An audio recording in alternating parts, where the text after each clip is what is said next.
Welcome to the golf edition of Hooked on Sport. This is South Australia's Summer Golf Wrap, where we uncover the stories, personalities and moments that define golf across South Australia and beyond. It's time to talk golf with sports commentator Ben Hook and state golf representative Sophie Hilditch. Thanks, Wallace. G'day, everyone. Sophie, 2 more sleeps. How are you feeling? I'm feeling a little bit nervous. My first time with a media accreditation for the Australian Open. Well, first time of media accreditation ever. I'm a bit nervous and I'm hoping I can lean on you a little bit and our producer, Wallace, to help me out and not let me make a fool of myself. Most wonderful time of the year, Soph. This is like Christmas for you, I reckon. When you were like 8, 9, 10-year-old, you would have been that excited 2 nights out from Christmas. And this is Sophie Christmas, being a member of the media for the Australian Open where Rory McIlroy is teeing it up.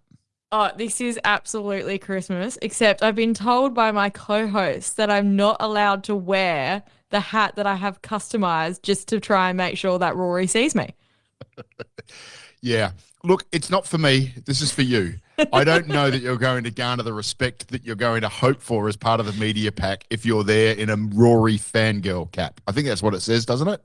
It's fan club, actually. Right. I don't discriminate. I have boys and women wearing this hat, and it's very tasteful, thank you. I've chosen great colours. They're very bright. They're very noticeable, but it's very tasteful, and I have matched every single outfit to the colours that I have used. Can I suggest that it does not match your media accreditation? It's one or the other. You can decide. I don't care what it is, but they don't go together. All right, well, we'll have Fangirl Sophie and Media Sophie, and it'll be 2 very different Sophies that people may meet throughout the tournament. Fangirl Sophies. Why don't you start the show off with Sophie's star for this week? Well, Hookie, I have a first time in Hooked on Sport history, well, at least Hooked on Sport history since I signed up. We have a Sophie star repeat. Oh. I know. It's a big call, but I have actually gone Queensland golfer Hannah Reeves. She has gone back to back wins on the WPGA. It's her 3rd straight win since turning professional at the Dubbo in a thriller playoff against Justice Bosio. Look, I mean, I just couldn't go past her. She turns professional and wins her first 3 tournaments. I mean, ridiculous. Hannah Reeves, you are an absolute star. My vague recollection is the last time that she was Sophie's star, you kind of gave yourself a little bit of credit for being her last playing partner in an amateur event before she turned professional. It was those final words of advice that you passed on that has led her to these glorious heights. No. Okay, you have to go read back the tapes. I actually said she played the SA Amateur. She was not a playing partner of mine. It was the pep talk, though, that I gave her after the 36-hole finish that got her over the line. I've got no doubt. Great Sophie star, and I'm looking forward. You'll do the review for us on where we're at with the WPGA event, which is at Narrabri at the moment. Looking forward to that. Sophie, Ben's best for the week. I want to take you up to the Highcombe Golf Club. They've got a board member at the club. His name is Dan Ward. Now, he's a pretty fit lad, Dan. And you would be well aware that we've just completed Movember. So all of these, idiot men walking around with ridiculous moustaches if they didn't have one already. Dan took it a bit of a different way. He decided to raise money for the Movember campaign for men's health that he would do 30,000 push-ups for the month, 1,000 push-ups a day, which in its own right is absolutely incredible. He did the final 50 push-ups on the bar at the club in front of around, looked like about 100 members and family yesterday up at the club. So I just thought that was worth a bit of a shout out. He's obviously a very keen golfer, a very popular and respected member of the club. So Dan Ward from the Highcombe Golf Club, 30,000 push-ups for the month of November, 1,000 a day, the final 50 on the bar at the club.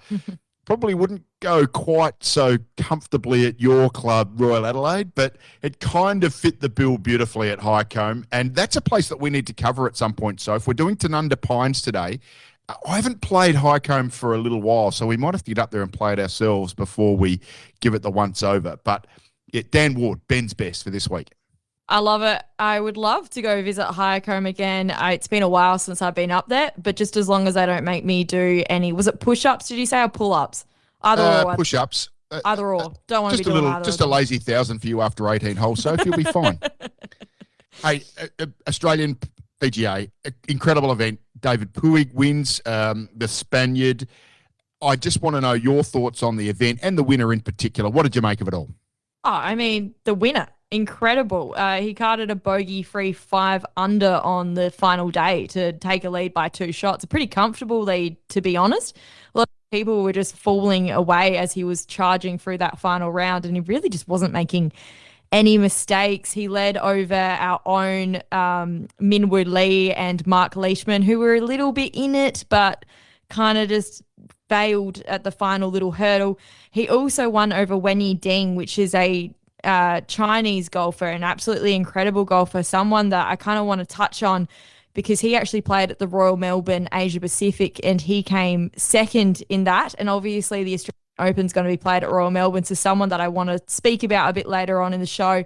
But look, I thought the event was incredible, Ben. They obviously had some pretty poor weather coming in. There was some preferred lies, some softer greens. So the scoring reflected that. But I think Royal Queensland pulled through, the spectators pulled through, and it was an awesome event to watch. I imagine live, but also on the screen. Couple of things. All your points are excellent, Sophie, and we will wheel back to Wenyi Ding. You know that he gave up a spot at the Masters, which is probably the most incredible story of the lot. Can I just say the one thing I really loved about the venue and the way it was set up, I'm always a believer that the quality of a course and the quality of a setup is determined by someone who can separate themselves from the pack. I get really frustrated with golf courses, in particular on the USPGA Tour, that are always set up soft and kind of protect you from really bad mistakes. Whereas Royal Queensland was set up that you could score. I mean, 18 under was the winning score, so it wasn't set up super duper hard. But at the same time, there are elements of that course where if you get yourself out of position, it can be very difficult to get yourself back in. And as much as we saw a lot of birdies over the course of the week, we saw some double bogeys as well. And the beautiful thing for me was that Puig was the best player, and therefore he managed to separate himself. I mean, he was 4 shots up with about 5 holes to play. It ended up a 2-shot margin, but it was a relatively comfortable win. And I think that was because the course was set up absolutely perfectly for what you want to see for a golf event the week out from what we regard as a major. Of course, the Australian Open is not a major, but we want to see a really difficult, tough, true test next week at Royal Melbourne. And I thought Royal Queensland was the absolutely perfect setup.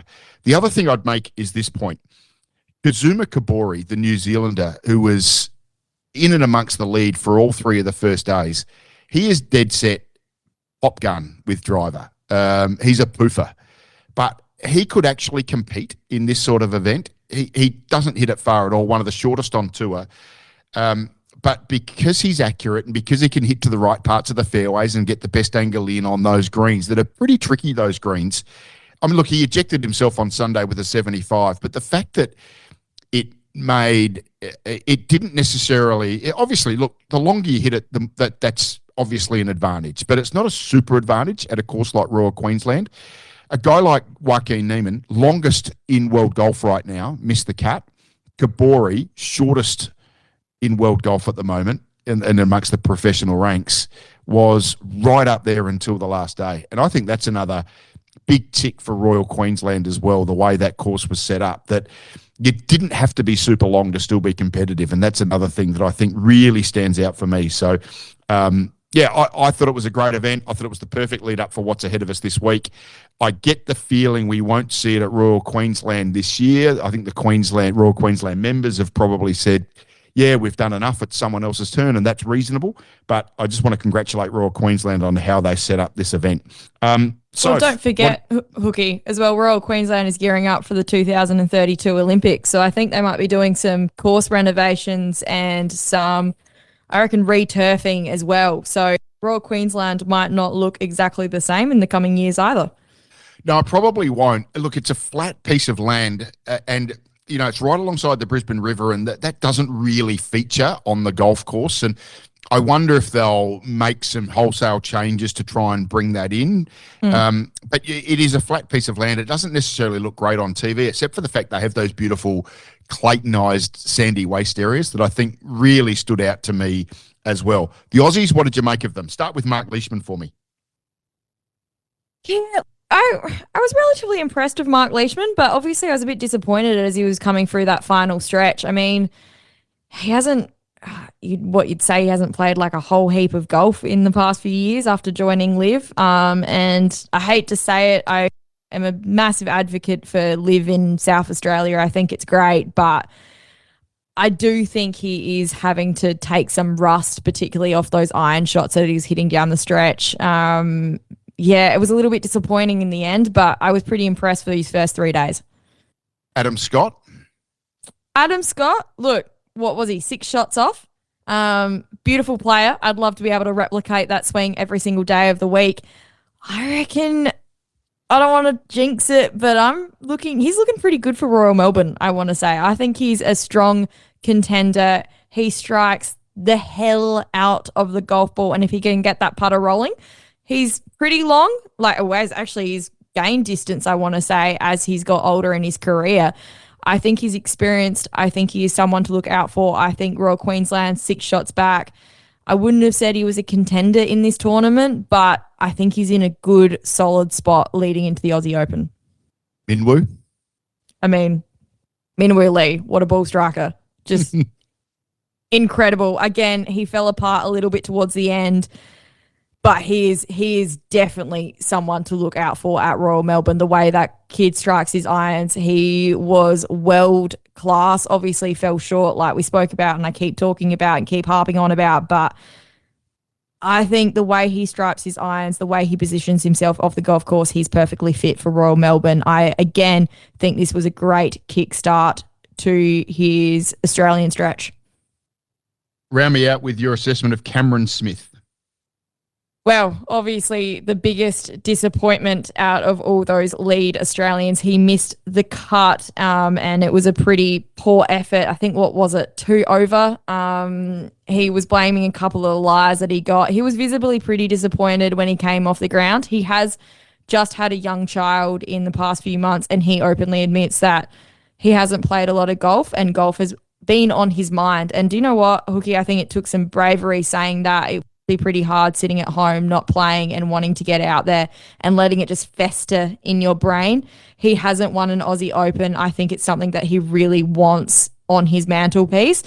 And I think that showed at the PGA. He's got a lot of work to do. For someone who is so good at short game and making up and downs, he made barely any up and downs in his first 2 days, and it was disappointing. And around Royal Queensland, he's going to need that creativity that he's normally known for, those putts that he normally sinks.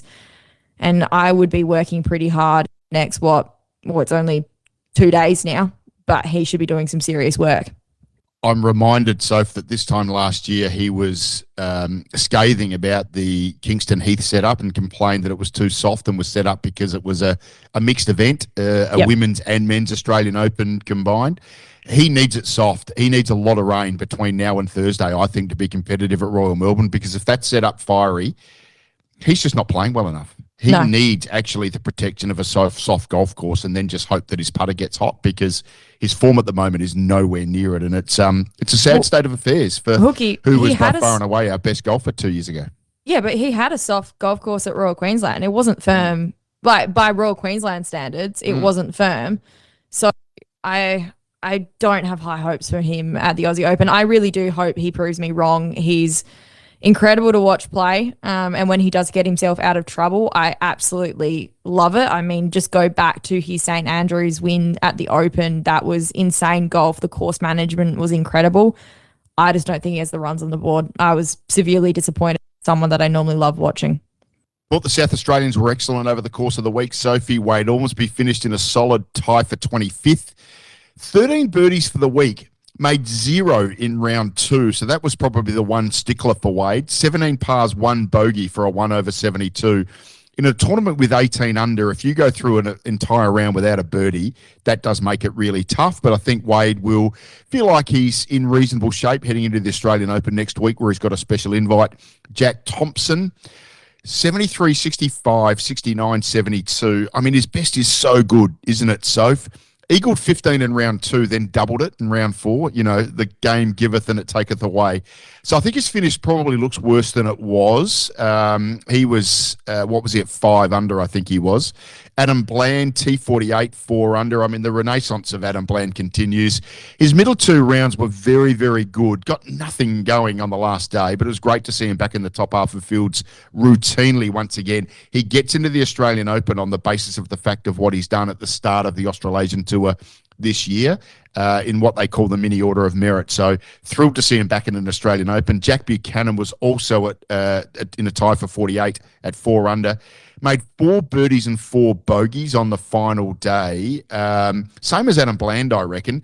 He's regularly making cuts now and around the mark, and we just keep a watch on him. He could really surprise one day if he can pull it all together. I mean, he'll love 4 birdies in a day. He'll be filthy with 4 bogeys. I just reckon he's right on the edge.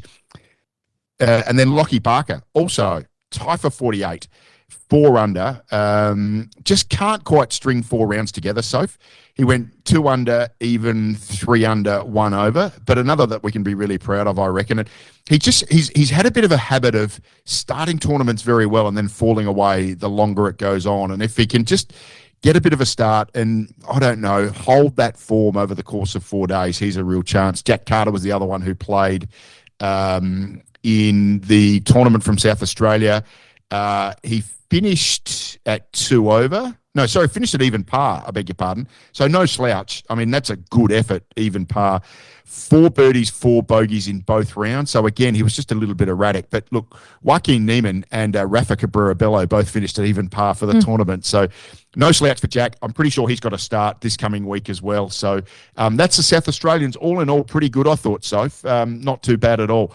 Can I take you back over the oceans and to the race to the CME Globe? It's a week old now, but just take us through what happened. Gino Titicul, famous in this podcast, of course, because Grace Kim, I beg your pardon, polished her off in France at the Evian, but she took out the race to the CME Globe. What did you make of it all? Incredible. I mean, obviously, Gino is world number 1, and she really showed it. She claimed victory at the Ritz-Carlton Golf Resort in Florida. She was 26 under. She had a 6-shot lead going into the tournament, got down to about a 2-shot lead, but look, came strong. She had a 4-shot lead in the end and held a birdie putt just to absolutely solidify it. You know, in her last 5 tournaments, she's shot 105 under par. Just my goodness. Incredible golfer. She hasn't won a major like you spoke about, our own Grace Kim, and God, I'm sad. I'm not at all sad about this, but she chipped in just to keep going, and I'm so proud of that girl. That's absolutely incredible. Gino hasn't won a major yet, but look, she's someone to look out for. But do you know what? It was Aussie Steph Kyriakou, which I keep harping on about. I keep telling everyone to watch out for this amazing, incredible golfer. She shot a 6 under par in her final round. It was one of the best rounds of the day, but she had a hole-in-one on the par 3 8th. It was unfortunately not captured by the broadcasters, but amazing. She is someone to look out for when she comes back to Australia. So while you are hot, I want you to tell me where we are at the halfway point of the Women's New South Wales Open Regional Qualifier. It's played in Narrabri. Of course, I do not know, but a couple of South Australians going very nicely. Yeah, we have SA golfer Crystal Blum, who's leading into the final round by 1 shot over Justice Bosio, who lost in the playoff the week before. We also have Caitlin Pearce, a friend of the pod. She's sitting 2 shots back at even par. So our SA girls are absolutely having an outstanding performance in this tournament so far, and I wish them all the best of luck. Looks like a pretty tough course, pretty gusty. Greens are looking pretty tough. I think you can watch it live on KO at 11 a.m. tomorrow, and I encourage our listeners to do so because there are some outstanding golfers. There's a lot on the line. There's spots for the New South Wales Open, so I know those girls are absolutely giving it their all. Yeah, I'd love to see Crystal break through. She had a win, I reckon, in Sweden about 3 years ago, and I think had a chance to go on to the LET because that was on the secondary tour, the Challenger Tour, whatever they call there. I think she had enough points to go on and take sort of limited status on the LET Tour. Didn't take it, and it probably hasn't worked in her best interest in the short term, but I'd love to see her breakthrough here because I just reckon she's the player that only needs a little bit of confidence, and she's away. Same with Caitlin, quite frankly. Caitlin's just got so much game, and I reckon with all of these guys, it just needs to flick the switch on one weekend, get it right at the right time, and suddenly you've got exemptions into all sorts of tournaments and you can play with a bit of house money there. So I'm wishing them both all the best. Tiny bit disappointing. It was Australian Open qualifying today. The South Australians all bombed out. At Spring Valley, Max McArdle finished at 4 over. At Cranbourne, Peter Cook finished at 2 over. Jack Tanner at 7 over. Really tough course in Cranbourne. And Blair Christie, the amateur, did not finish. I'm not sure if he even teed it up, but he was a DNF, Blair Christie. And then at Woodlands, Liam Georgiadis, boy from Grange, was 3 over and a tee for 32. So unfortunately, none of the South Australians that were hopeful of getting in via qualifying, always tough to get in, like 6 spots for about 250 players, I think, Soph. But let's talk about the Australian Open and what's ahead of us and what's ahead of you in particular. What are you most excited about? Who do you think are the players that we probably need to keep a bit of an eye on as we head towards Thursday? Well, I mean, Grand Slam, Rory McIlroy, the 2025 major winner. How can you go past my Irishman, my hall pass hooky, I have to say, onto the podcast right now? I am going with my boyfriend, Darcy, but he is my hall pass. So all warnings out if he's listening to this podcast. Poor old Darcy might be left out in the corridor for an hour or two. No, well, Rory, how can you go past him? I actually just can't wait to see how he plays this course. I mean, obviously he hits the driver so far, but Royal Melbourne isn't a course that you need to hit the driver that far. There's a lot of placements off the tee. There's a lot of course management, and putting, which is not Rory's strong suit, is something that you need to do. And also creativity around the greens, which again is probably not something when you think about creativity and greens and, you know, playing all different shots. Rory isn't probably the player that comes to my mind, but you know what? I'd love a Rory win. I'm all for it. But do you know what? I would much prefer a Minwoo Lee win. That's what I'm after. That's what I think we should all be looking out for. The way he stripes his irons, I think I'd be just amazed and just so impressed if we could get a Minwoo Lee out there. So that's someone else that I think we should be looking out for. Also, funny enough, a bit left of center. No one's probably talking about it because I don't know why they would, but I'm actually kind of interested in see how Alex Fitzpatrick, which is Matt Fitzpatrick's brother, comes out and plays this course. He's been playing in a lot of the Aussie Opens. He's been coming down. He is a ball striker. He's meticulous. I think he's someone that our listeners should go out. I don't think this will be his breakthrough win or anything like that, but I think he's a player that in the future is someone to look out for. He's a really good player, Alex Fitzpatrick, and he's had some very, very good results. So if the one thing that stands out to me, I was just making a note of the new breed of live golfers that we are seeing that are coming to play events like this because it gives them opportunities to get into majors. So the winner of the Australian Open gets into the Open Championship in particular. So Joaquin Niemann, Ballister, who the Spaniard who won only last week at the PIF Saudi event, Puig, who we've seen win at the Australian PGA last week, Ortiz, Munoz, Colsaerts, Caleb Surratt, Ben Campbell, Ogletree, Sam Horsfield, Tom McKibben, who I don't think is playing in this event. Ben Campbell is playing in this event. All of these guys that we're seeing as the next generation of live golfers, it's almost like the worst thing that happened to live was that they signed all of these older guys to longer contracts and felt obliged to keep them in. And I just reckon right now they are really well placed with their young guys. And, you know, 7 or 8 of the names that I've mentioned are going to be playing in this Australian Open event because they're after world rankings points and they're after exemptions into majors. It's almost like they've stumbled across the fact that they would have been better off, instead of being a closed shop with all their contracted oldies, getting these guys in and giving them starts and giving them opportunities might actually be the best thing for live. Because I reckon right now there's half a dozen guys. I'll put it to you like this, Soph. There's 10 guys on live that I reckon are past it and don't need to be there anymore, but they're contracted and they're stuck there. But I also equally reckon there's 10, 11, 12 guys on live that I'm really excited to see what they can do. And it's almost more interesting for me, even than a John Rahm or a Cameron Smith. I want to see Tom McKibben. I want to see Caleb Surratt. I want to see Ben Campbell and, Joaquin Niemann, obviously, he's not a new up-and-comer anymore. But these are the guys that I'm really excited about. And I think for the Australian Open to not link with Liv, they haven't officially done it, but they're getting these guys in. You have a look at the tournament invites, and a few of them have got Liv links, right?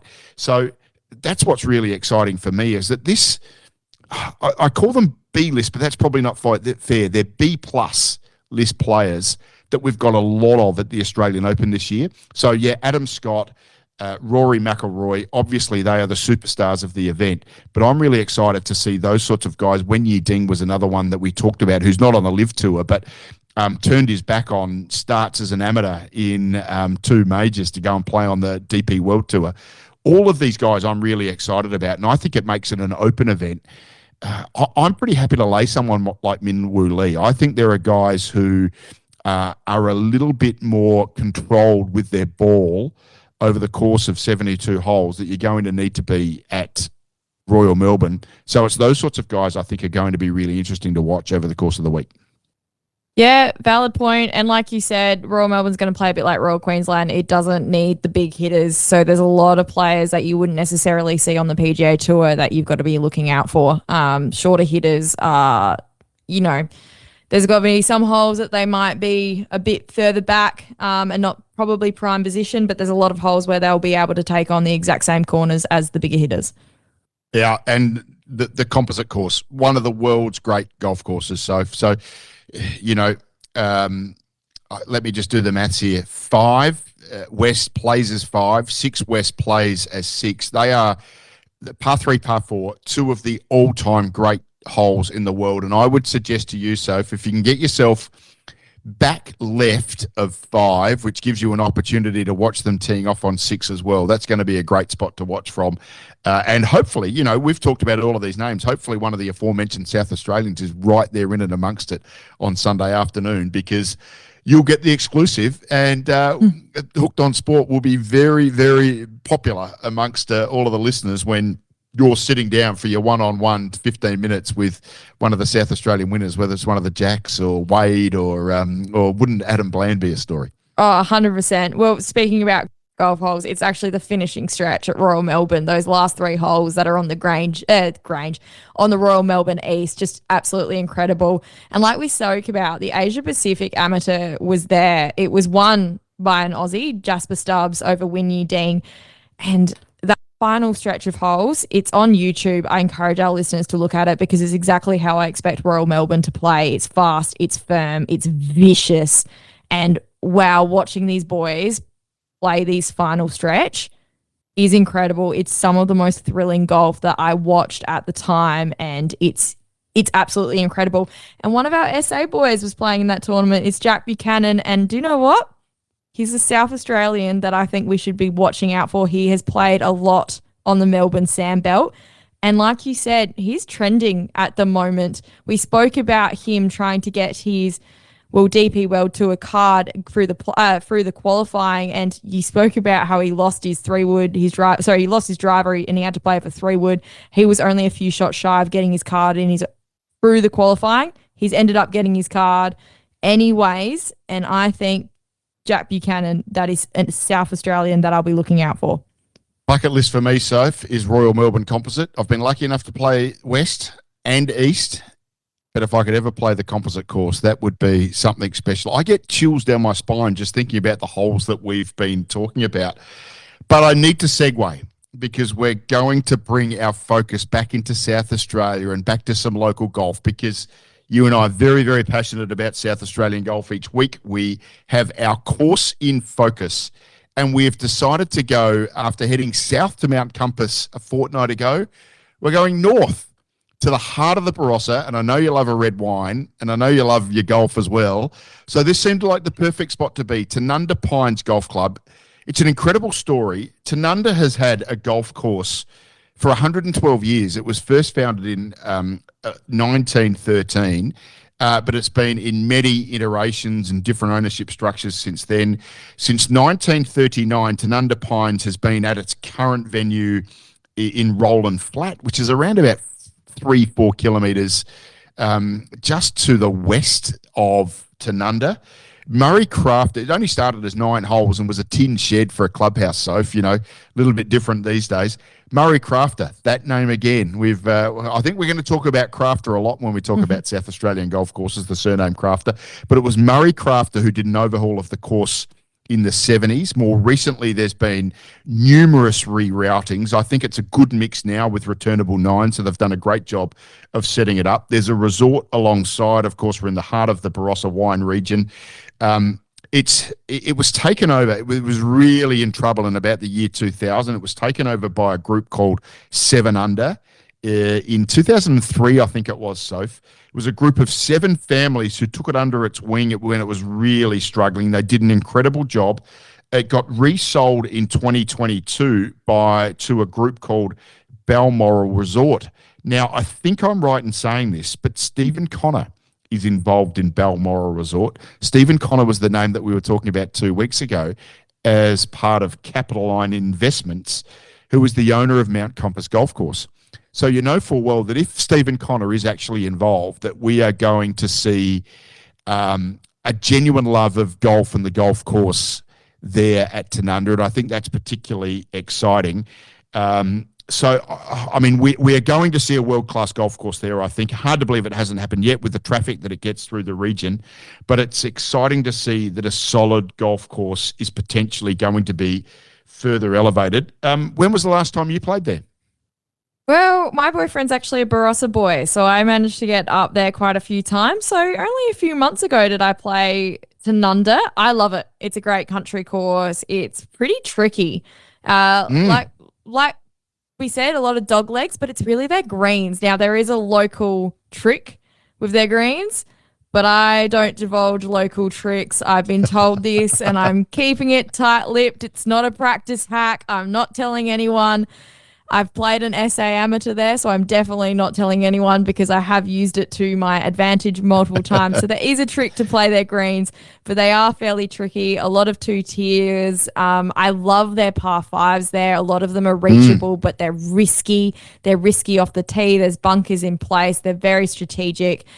I absolutely love this golf course. It's particularly, I think, my favorite hole. I reckon there has been a rerouting, so I apologize if I've got the routing wrong. It's the 7th hole. It's a par 4. It's a tee that's raised, which just gives you beautiful views. It's a slight dogleg to the left. It's a small green that's 2-tiered. It's quite a narrow entranceway with 2 bunkers, and then it drops off on both sides. It's a beautiful hole. I think the tee shot is just awesome. You can take it on straight over the left-hand side, and it actually widens out. But by God, if you go right, you're in some serious grief. And if you go left, you're even in further grief. So I just think it's a beautiful course. A lot of strategy is needed around there. Yeah, geez, you're right. The rerouting has thrown me a bit because I think you might now be talking about 6. Or, sorry, what did you say, 7? I think it might actually be 4 now. Look, but I could be wrong too. So who knows? But strangely enough, I know exactly the hole you're talking about, and I do love that tee shot as well. I think being a left-hander, I think it does suit me because it does sort of shuffle a little bit right to left, and you've got a beautiful, slightly uphill to the green, but it is a wonderful hole. You touched on it, Soph, and I'm just going to reiterate it. The greens complexes there are world-class. So we talked about Blackwood maybe 4 or 5 weeks ago, and I reckon that they've got 12 or 13 absolutely world-class greens complexes, and then maybe 3 or 4 that are just a little bit pedestrian and a bit forgettable. But I reckon every hole you play at Tanunda, there is a green that you approach to that you just think, wow, this is good fun. So there's some elevation change in the green. There's some drop-offs. There's some wonderful bunkering. I think it is really, really well done for a country course, and that is the one thing that stands out to me, is that all 18 greens complexes are something that I reckon you could take to any part of the world and people would say, yeah, this is a really good quality golf course just from frontage of green to back edge of green alone, I think is absolutely spectacular. Well, all of the green complexes are completely different. Like I'm just running it through my head right now, and I'm thinking about the 16th hole par 3. It's a short par 3, but gosh, that green is really, really tricky. It's a small green. There's like a ridge running through the middle of it. From memory, it slopes left to right. It maybe front to back. It's incredibly difficult. But then you go on to the next hole, which is for the women, it's a par 5, dogleg right. For the men, I think it plays as a par 4. It's bunkers all off the tee on the right-hand side. You run out of fairway if you hit the ball straight, so you really do have to shape it. Again, probably suited to a lefty like yourself, so you probably love the hole. But then the green is completely different. Again, you're coming at it from height, but there's so much slope and subtle elevation, subtle slopes in that green, whilst the green before it, it's quite severe. I don't know. I think it's a beautiful course. And do you know what? Some really good wine at the end of the round as well. Regardless, doesn't matter how badly you've played, you've always got some comfort red wine to get you through at the end. Is there a gripe for you? Look, there is a slight gripe with me. The rerouting, like you spoke about, I think is great because it does mean that your nines always finish close to the clubhouse, whilst before you and basically ended up at the opposite side of the property. And, you know, if you needed to get a drink, well, bad luck. And it does get quite hot and quite cold there as well. But now there's slightly different grasses in their greens, and they used to be, I can't remember off the top of my head, maybe like the first 6 were a certain type of grass. The ball reacted a certain kind of way when it landed. And then it was the last 12 were a completely different type of grass. Now I've got no idea what's going on, which sometimes means I don't quite know how my ball's going to react. And it makes me a bit wary around the course because I'm not sure what's going to happen. So that's probably my only gripe. But at the same time, the rerouting's so good, it kind of is what it is. Fair enough. If there was one thing I had a little bit of a gripe about, that there are probably 2 or 3 or 4 fairways that are sort of a bit bunched together and a bit narrow with, almost like you've got to hit the absolutely perfect shot or you've got nothing. You end up in the line of trees and with no capacity to play out of it. And I would think, and this, I'm just going on what the current routing is, there is 12 and 15 that play up and then back. So 15 is on the northernmost part of the course. It's a par 5 that is from that elevated section. And you know where the elevated section is. It's got 13 with the beautiful downhill par 3. On the edge of it is the, I think it might be the 4th that you were referring to, Soph, which is the elevated tee shot. So that mound that's over instead of the middle northern part of the course, 15th is the hole that plays in completely the opposite direction to the par 3 and is a par 5 out with, out of bounds on the left-hand side. If you come one hole south of that, the 12th, both of those holes are pretty narrow sort of holes with tree lined either side. And I just reckon that with some smart sort of layering, maybe just take that middle line of trees out and open that up and make that sort of almost a bit of a double fairway with some bunkers in between, that you could have something world class. I'm almost thinking a bit like what Neil Crafter did with 15 and 16 at Mount Compass. Now, maybe there's not quite as much space there, but I do think with some just realigning the tee lines and those sorts of things, that maybe you could create quite a bit of space in the hitting areas for both of those holes. And the same thing, I think, at 10 and 18, which is the 2 par 5. So 10 is that double dogleg par 5, which is a quirky little hole, but I sort of like. And 18 is the par 5 that comes back into the clubhouse, which is kind of narrow as well. And I just wonder if you took out the trees between both of those fairways, that you could make something absolutely spectacular on the way out on 10 and on the way in on 18. But look, hey, what do I know? I'm not a golf course architect. I don't expect I am, but I just reckon if I know what architects are thinking, that would be something they would like to see. Rather than have narrow chutes with tree lines either side, if you can broaden out those fairways, subtly make it so that it's not dangerous and you can open out play for both, that might be something that I could probably see at Tanunda. But you know what? Sometimes a narrow fairway is not a bad thing. The 7th at the Masters at Augusta National is a narrow tee shot, and no one seems to grizzle about Augusta National either. It's a bit of a bad luck. Hookie, I didn't know where you're going with that. I was thinking actually, it was my choice to do Tanunda. I was looking forward to it, and I was thinking there's no blind tee shots at Tanunda, so I don't know what he's going to use as his gripe. There's only one blind approach shot. He might be talking about that one. So, you know what? Narrow tee shots is now the complaint. Yeah, I've moved on. Yeah. Not nice to know that I could still find a gripe. Hey, have you got a favourite hole here? Well, I've told you about it already. But I actually, do you know what? Funny enough, I really like the 18th hole. I think that par 5 is, I know it's a narrow shoot off the tee. And actually, that is a blind tee shot. So there you go. Talking about not thinking there's any blind tee shots. You can't see your ball land there. It's just really tricky. Those bunkers off the tee for me are really in play. So taking driver isn't necessarily the answer for me. But if I take driver and get a good drive away, I have a good crack at the green.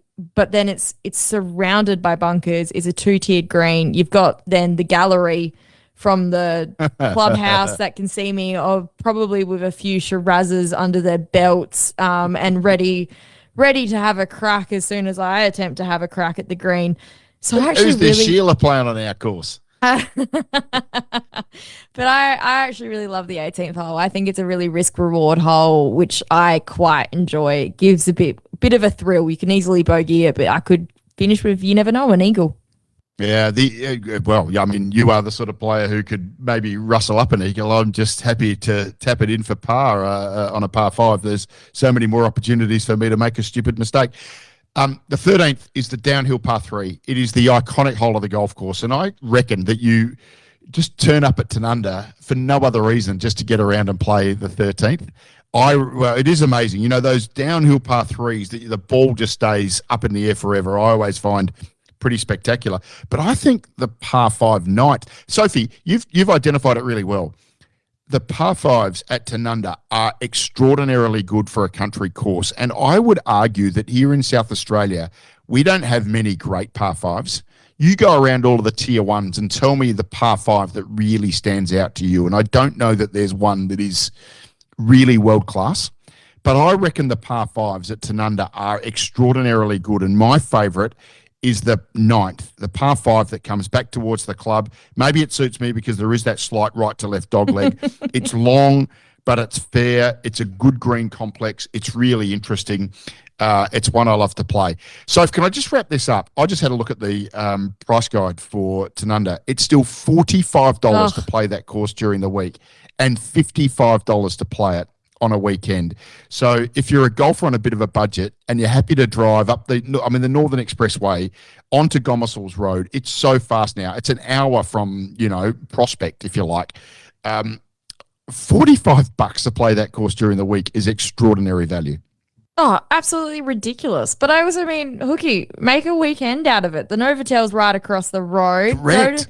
Go to some wineries in the lovely Barossa region. Whilst you're at it, we're probably going to have to add it to our list, but go to the Barossa Valley Golf Course down at Nuriupta, another amazing golf course.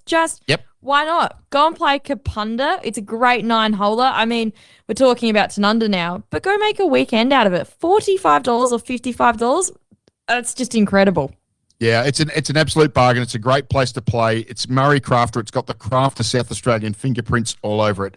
And I can only encourage you to get out there and have a crack. That is well worth the trip. I've got a couple of mates that I work with who are only recently into golf, and they're always looking for a bit of a bargain, these guys. Took them up to Tanunda, absolutely loves it, had an absolute ball of a time. So can't promote it enough. So to wrap us up, let's talk about what is coming up this week, because you and Wallace both are going to be covering the Australian Open for Hooked on Sport. I'm excited to see you in and amongst the media pack. We're going to try, and, we'll cross fingers and toes here, but we are trying to get little daily episodes up. Hopefully you're going to have a chat to a number of, in particular, the South Australian players as they come off the course. Yeah, fingers crossed. I want to speak to some spectators. We've got some other South Australians there, some greenskeepers there that I can't wait to speak to as well, some rules officials potentially. So we're trying to get a bit of a South Australian approach to the Aussie Open. I don't think anyone else is doing that, and I'm really excited to. I've got some friends who are coming who I think are a bit nervous that I might be shoving a microphone in their face to tell me about their experiences. They may be wearing a Rory Fan Club hat, and you know what? They can wear it when I'm interviewing them. I won't have mine on, but they can have theirs. Have you got Sophie's practice hack to get us away? Oh, I thought I almost got away with it, but not quite. You're making me do a practice hat. I'm already nervous about having to go to the media accreditation. Well, not having to, but getting my media accreditation. Look, Cookie, it's pretty simple. My practice hacks are always pretty simple. This one is the way you practice. Look, a lot of people actually just don't ever practice, Hookie. I'm looking at you. But look, no, the way you should practice at golf is you should try and make it like you're on a golf course, which means don't spend all your time doing this technical practice and exactly what your coach has said. Obviously do that, spend some time. But then you've got to come up with some competitive drills. Try and put yourself under pressure. It's really important. You can get as technical as you like, but guess what? That's not what gets you around a course. That's not what gets you a little white ball in that little hole. You've got to put yourself under some pressure.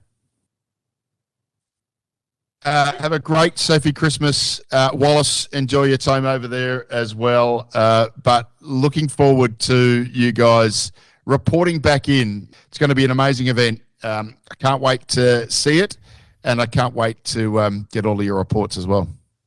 Yeah, Wallace has got a tough task. He's got to keep the fangirl of me down. Absolutely down. It's going to be pretty tough. I have to admit, you don't want to see what I last wore at the last Australian Open that I went to and saw Rory McIlroy play. That is an improvement, trust me. I'm just a little bit concerned the way you talked about the Novotel at Tanunda Pines, that we're going to see a booking for Hilditch/McIlroy. Poor old Darcy O'Neill. I'll have a beer with him in the bar. He'll come back to us eventually. All right. Thanks, guys. Pleasure as always. With the last putt sunk, that's a wrap on this golf edition of Hooked on Sport. Thanks for listening. Help us meet more golfers just like you by following us and leaving a review. We look forward to your company on the next golf edition of Hooked on Sport.